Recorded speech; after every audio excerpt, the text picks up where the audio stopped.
Welcome to Transit Unplugged. I'm your host, Paul Comfort. Thanks for being with us today on another edition of the world's leading transit executive interview podcast. And today we've got a great interview for you with Alex Wiggins. Alex is CEO of the Regional Transit Authority of New Orleans, Louisiana, one of the most storied cities in America.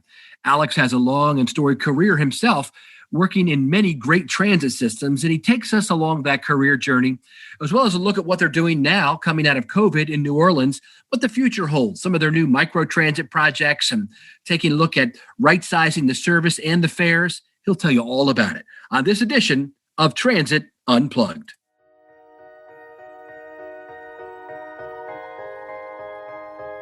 What does it mean to be a successful public transit agency? What are you doing to lead the way?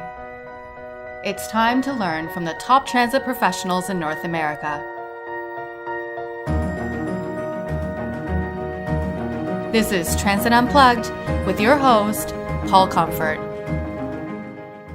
Welcome to Transit Unplugged. I'm your host, Paul Comfort, and today we're excited to have with us Alex Wiggins. Alex is a longtime leader in the transit industry here in the United States, and he currently is Chief Executive Officer of the Regional Transit Authority of New Orleans.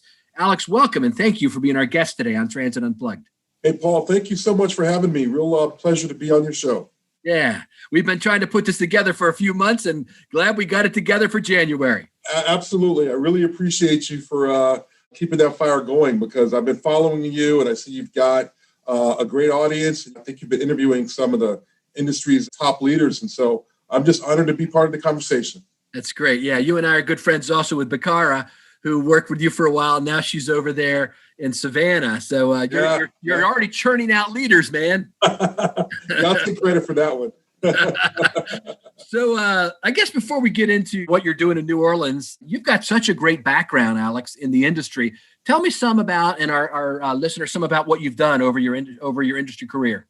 I've been really fortunate to work for some of the best leaders in the industry, and I really have to go back to my early days. My first job was at Sound Transit in Seattle, Washington, working on the Central Link Light Rail project. And Joni Earle was the CEO there, and I had a chance to watch her do her thing. From there, I went to work for Grace Freniken at the Seattle DOT. Oh, wow. Of course, Grace recently retired as the GM at BART in the Bay Area. I worked for Matt Tucker out in North County Transit.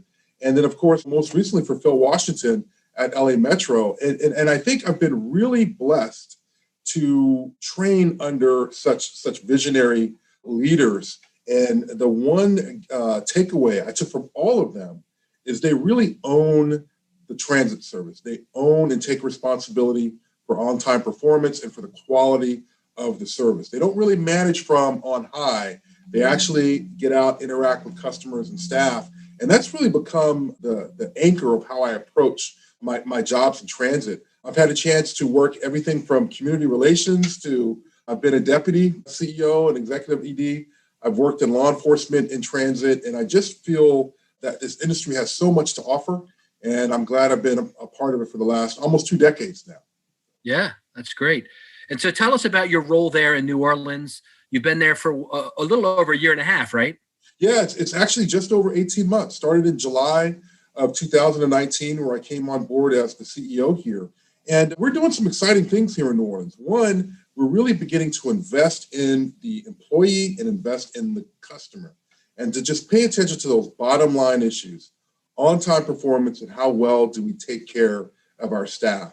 And that's part of the reason that we decided to change our model. Is I really found that there was an incredible need just to really grow transit talent in New Orleans, in particular the management and technical expertise, and have that really be local to the agency. A lot of folks don't know, but they'll know now. I was actually born in New Orleans, grew up here. My father was a military guy, so we ended up out in Camp Pendleton in California, but my origins are here. And so I'm very fortunate to be a CEO who actually gets to work directly for his community every day. And we're doing some exciting things here. That's good. So, I mean, New Orleans has really been shaped, right, by the Hurricane Katrina and all the stuff that happened from that. Hasn't that really kind of adjusted the whole city some? It has, absolutely. Of course, Katrina was a devastating natural event that unfortunately changed the city quite a bit. New Orleans is also a resilient town, It bounces back from adversity and has recovered quite well. There's an excellent administration in place, both at the state level and at the local level, that really help us get our job done in transit. And so now, when you think of New Orleans, folks often think of us in recovery mode, but we're actually now starting to really prosper. And in transit, we're looking beyond just providing basic transit service. And now we're looking at investing in the infrastructure. We're looking at new technologies, beginning to pilot programs like mobility on demand, and really focusing on equity. How do we, as a transit agency, provide equitable service across the entire region? Because one of the fallouts from Katrina was there was some criticism about the city was, to a certain extent, gentrified, and the local population may not have benefited from some of the advancements. And so as a transit agency, we're very mindful of that and want to make sure that everything we do includes every member of this community. That's great. So tell us some about the scope of what the service is. How many buses, how many employees, budget, that kind of stuff. Give us a... Yeah, well, absolutely. So we're a multimodal agency. We operate both bus and paratransit. We operate we have a great maritime operation, a ferry system where we operate 2 lines there. And of course, everyone knows we have the country's, if not the world, I have to verify this fact, oldest, most continuously operating streetcar system and network that dates back to the 1830s. And we have cars in our streetcar system that we use today that were built in the 1920s. And so New Orleans is pretty unique in that regard, where we have multiple modes, and we have a very talented technical and maintenance staff that maintains our streetcar fleet. These folks they're truly artists. Yes, they're technical, but they are artists that actually build these cars from the ground up. So every car is built from the chassis up right here in New Orleans. It's maintained. Parts are fabricated right here. So very technically talented staff. Now, our fleet definitely has changed after Katrina. We were operating nearly a 500 bus system prior to Katrina. Now, believe it or not, we have about 150 buses on our system with about 34 different routes. And so in order for us to meet the mobility needs of the region, we're looking to make some investments there. So we've had great partners at the FTA helping us to slowly rebuild this bus fleet in particular to really transport our passengers to where they want to go. And then we're also partnering with the Regional Planning Commission to effectively increase mobility frequency across the entire region with a plan called New Links. And what it's designed to do is work with our agency, RTA, and then of course our neighbor at Jefferson Parish, and actually develop a seamless, efficient bus system where, again, we can transport our passengers efficiently across the region. So a lot happening right now. That's pretty positive. So you've got 150 buses in fixed route, but I imagine, what's the population now? Do you know of New Orleans? I mean, it shrunk some after Katrina, right? Yeah, it's under 1 million now. Under 1 million now. And so that has really impacted ridership. Yeah. And so we are in some ways kind of fortunate because we don't have the technically demanding transit modes right now. We're looking long-term at light rail. We're looking long-term at commuter rail. But our system is really a bread and butter bus, streetcar, and ferry system that the population relies upon pretty heavily.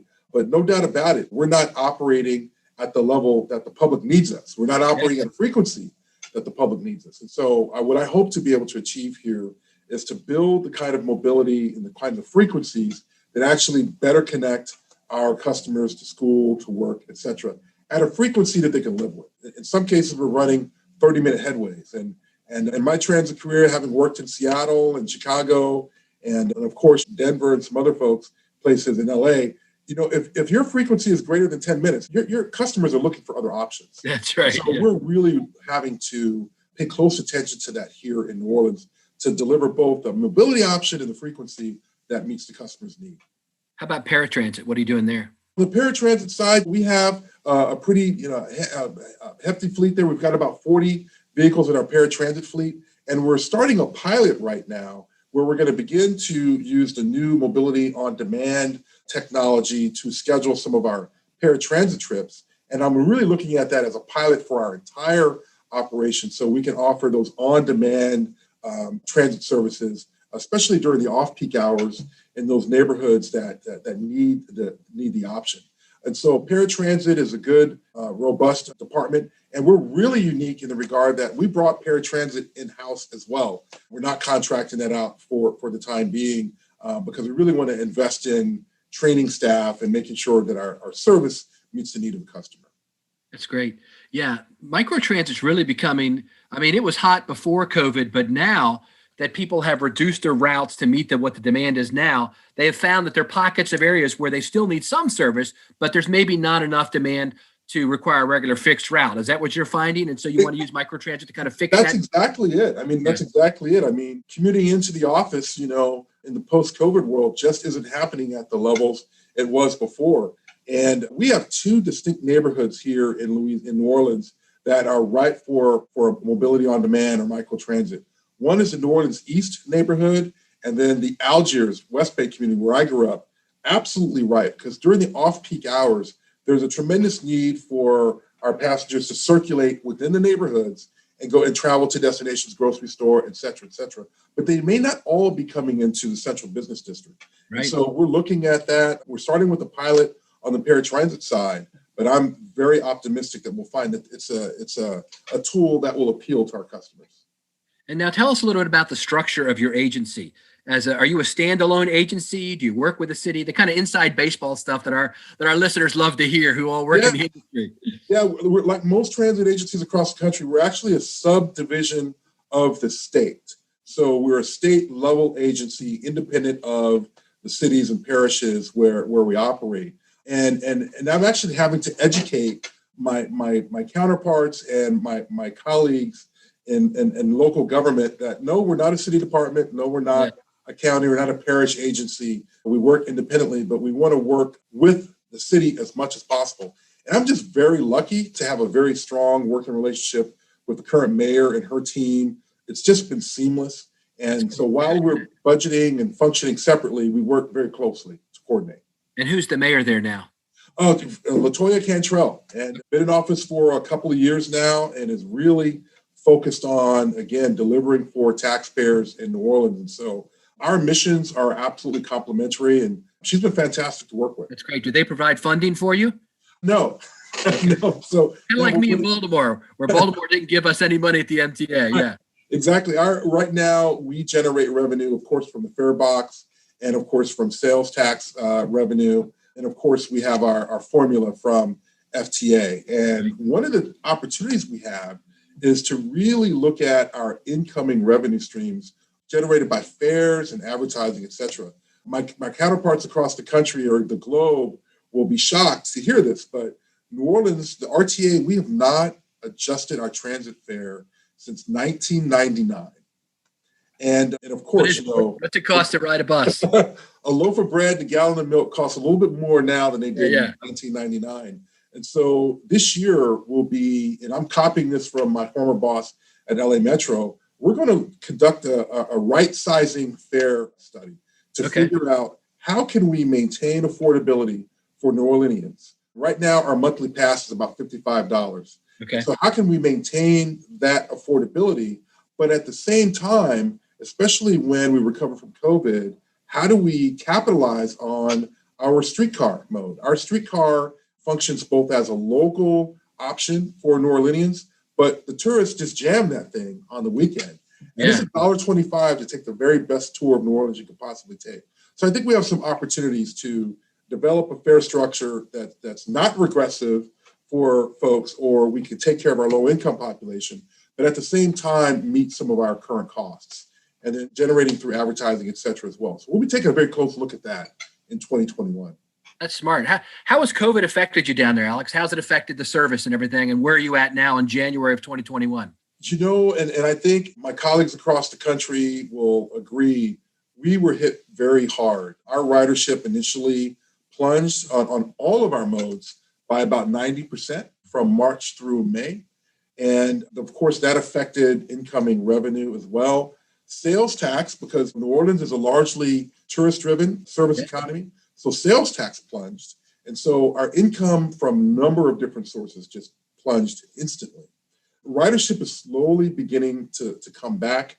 We're at about 40% of our ridership, pre-COVID ridership on the bus system, and about 35% of our ridership on streetcar as of last month. The ferry operation is still operating at less than half its normal capacity.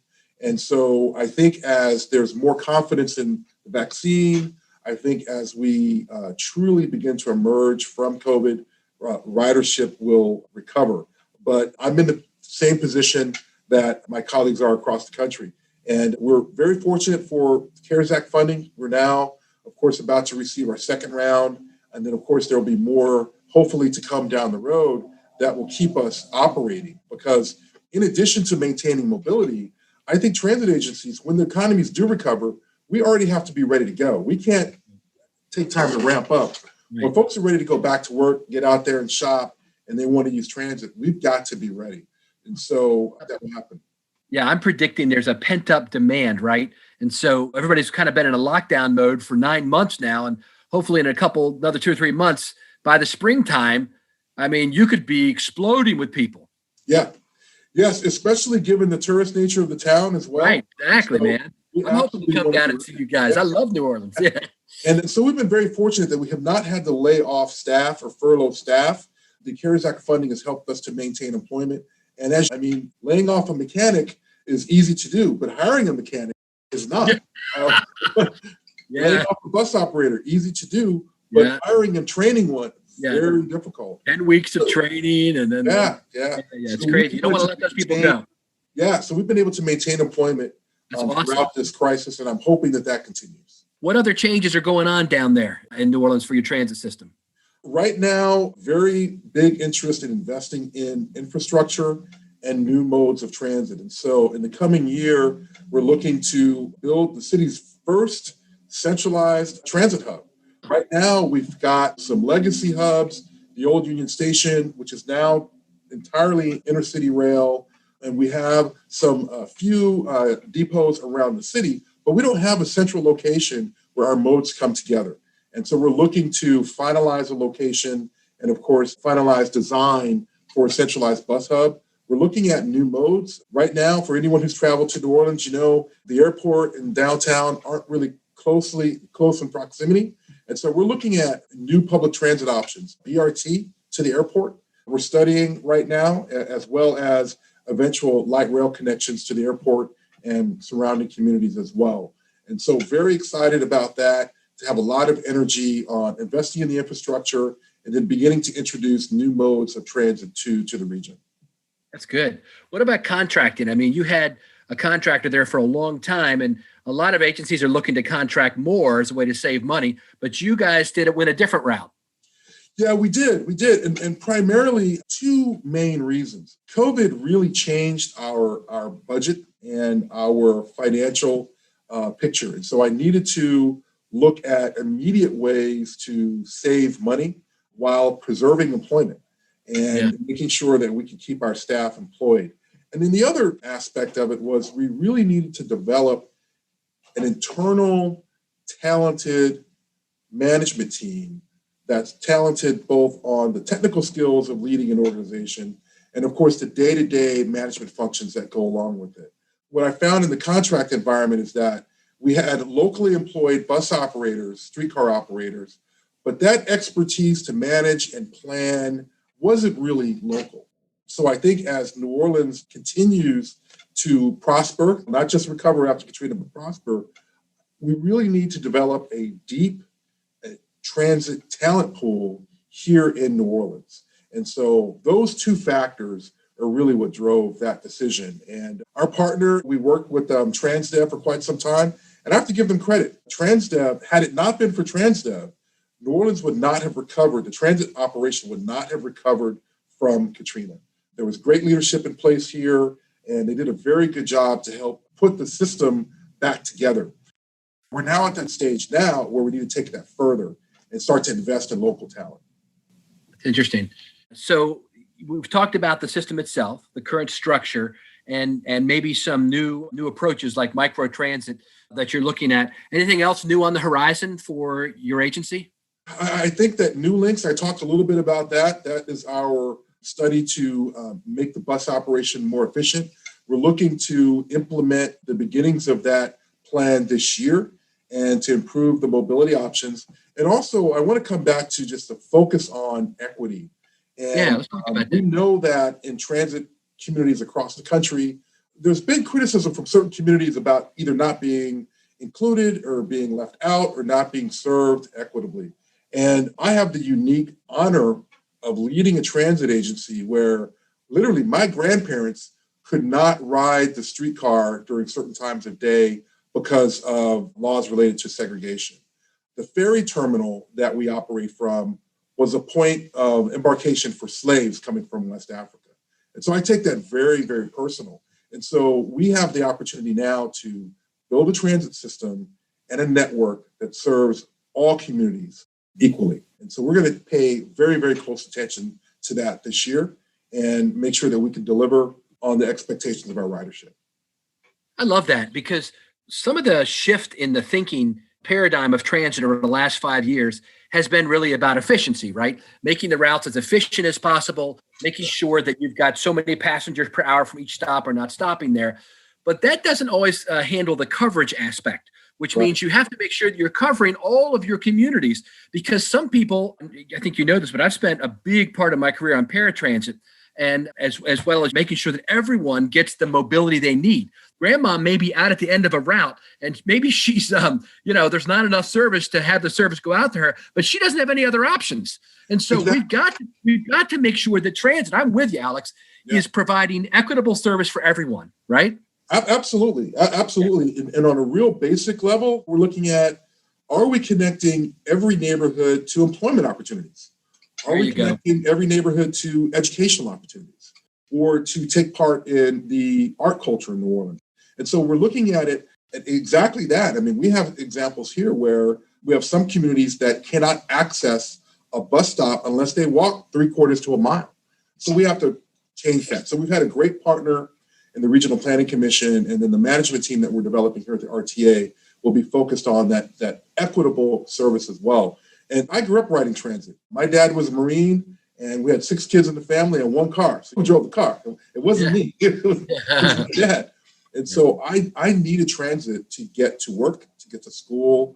And without that option, I could say I wouldn't be sitting in this chair. Transit was very critical to me being able to live the American dream. One of the really interesting statistics that I remember when I was CEO of Baltimore's MTA, a study was done that showed that at the top 50 cities in America, how hard was it to climb out of poverty in each of those cities?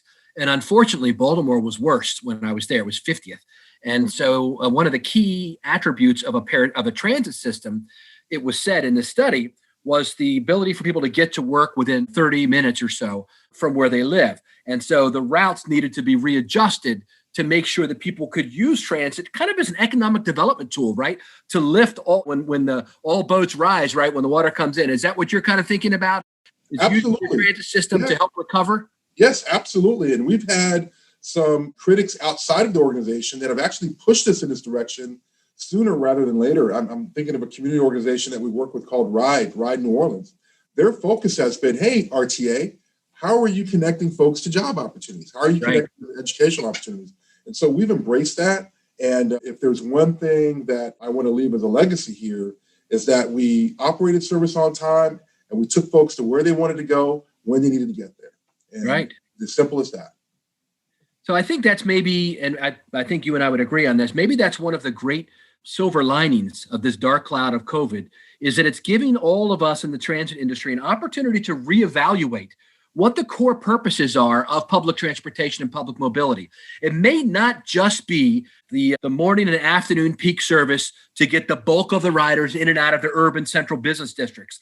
Perhaps it's more about creating an equitable mobility solution for all of our residents and also helping the people who work the night shift, right, get to their jobs at the hospital. And just this a new approach to public transportation that part of our rationale for existing, I mean, the measurements that we use, right, that have always been ridership driven, right? So I'm a former politician, and I remember working for politicians, and the only number they cared about was how many people are on that bus. That may not be the only statistic that's important anymore. Would you agree? I would totally agree. And to your point, COVID has changed the rules. And so I think transit agencies are doing everything we can to communicate to the public that it's safe to ride, we're we're cleaning our equipment, we're making sure we're in a safe environment, but the travel habits have changed. Yes. And you don't have folks that are living 50 miles away from work, commuting into work via commuter rail to go sit down on the computer when they can do that at home. And so things have changed, the environment has changed, but at the same time, there's a core population that needs transit to access critical opportunities to jobs and education. So you're right. I think we're going to be evolving is probably the best way to say it, evolving to meet the post-COVID transit need. And I'm thinking that hopefully the folks in Washington have gotten the message, right? So even when the politicians stood up and said, nobody ride transit, it's a petri dish for germs, only ride if you're an essential worker. Well, what kind of message does that send, first off? But anyway, but even when they said that, in most cities, ridership was still 30 to 50%, meaning that the wheels in the bus that go round and round are also the wheels on our economy that make our essential workers, although I don't really like that work title because I think everyone's essential, but we know what we mean by that, right? The people that are making the economy turn, essentially, they are the ones riding public transit. And so hopefully Washington's gotten the message and they'll see going forward, we need to do a little bit more than just these competitive operating grants, right? We need to have a base level of funding for operating dollars for public transit across America that is commensurate with our role in society. Yeah, I would agree. And for us to kind of flip the paradigm a little bit, to look at truly as transit as a service. Yes. It is a service. And I'll use the example of the hospital. If you need to go to the emergency room, it's there. No matter what time of day, it's there. That's right. And I think transit needs to have the same level of flexibility to make sure that we're always prepared to meet the demand. Now, obviously, we have to plan. We have to be smart about how we use our budgets. But mobility is absolutely, I think, a right that folks need to be able to transit through their communities and have access to everything that someone with a car would have. Same right. And all the investments and support financially that the governments give to highways and roads, they need to think about that a little bit more equitably with transit. Yeah, exactly. And then I think and within our own community, how can we be the most effective stewards of the taxpayers' dollar as well? And so I think that a combination of shifts will actually help us deliver the type of service that our riders actually want. And that study that you're doing is helping to guide you in that area? Yeah, we're going to commence, that fair right sizing study. And of course, with New Links, with our actual service, we'll be looking to implement that here in this year. So we are on our way. That's awesome. We have a long road to go, but we are getting started. Well, I think they got the right guy in the captain's chair, Alex. Hey, I appreciate it. I feel like I'm the luckiest guy in the world that I get to serve the community that I grew up in, and so far having a good time in New Orleans. Well, thank you so much for being our guest today on Transit Unplugged. We're heard in 99 countries around the world, and New Orleans has a special place. If anyone's ever visited there, they always remember the time there. It's such a special city, and you have, like you said, a wonderful opportunity to lead the transit system there. It's great. Paul, thank you so much. I really enjoyed being on your show, and I'm a big fan, so keep up all the great work, man. Thank you so much. You've been listening to Transit Unplugged, powered by Trapeze Group.